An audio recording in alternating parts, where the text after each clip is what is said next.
Okay, let's talk about the Bee Gees. Now, I know what you're thinking, aren't they just the disco guys? But hold on. These 4 songs? They're not just about dancing. They're about survival, reinvention, and some seriously wild creative choices that most people overlook.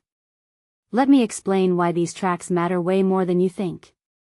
First up, Night Fever. Yeah, that iconic opening riff makes you want to strut, but here's the twist. Its roots are in a 1960s orchestral piece called Theme from a Summer Place. The Bee Gees keyboardist, Blue Weaver, basically snuck a classical music nerd flex into a disco banger. How? By turning a slow, string-heavy melody into a pulsing dance floor anthem. Personally, I think that's genius. It's like they took highbrow art and made it shake its hips. What does that say about the Bee Gees? They weren't just chasing trends, they were rewriting the rules. Then there's You Should Be Dancing.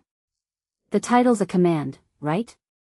But here's the real kicker, this was Barry Gibb's first full-on falsetto vocal masterpiece. And man, did it change everything. That voice? It's so smooth it's almost unnatural. In my opinion, this song didn't just define disco, it created a blueprint for how a lead singer could completely transform a band's sound. Without this risk, would we even have Prince? Or Justin Timberlake? Probably not. The falsetto became a weapon, and the Bee Gees wielded it first. Now, Stayin' Alive. We all know the beat, those cowbells practically force you to moonwalk. But Barry Gibb once said this song's actually about surviving New York's brutal streets. Irony? A party anthem masking desperation. What many people don't realize is that the lyrics, "Life going nowhere, somebody help me," aren't just catchy, they're a cry for help dressed up in glitter. This duality? It's everywhere in the 70s. Think about it, the era's flashiest music often came from the darkest places. The Bee Gees weren't hiding that, they were exploiting it. Brilliant. Finally, you win again. Less disco, more comeback flex.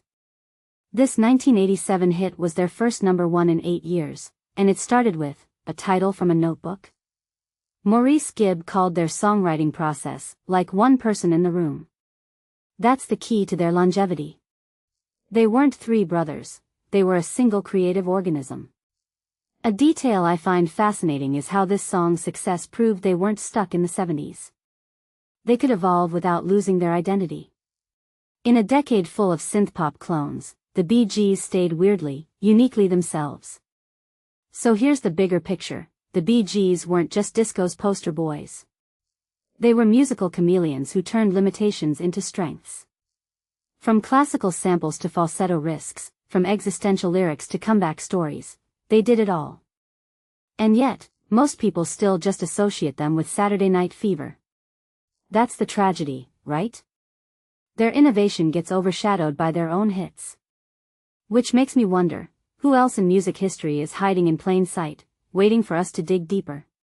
Let me know your thoughts down below.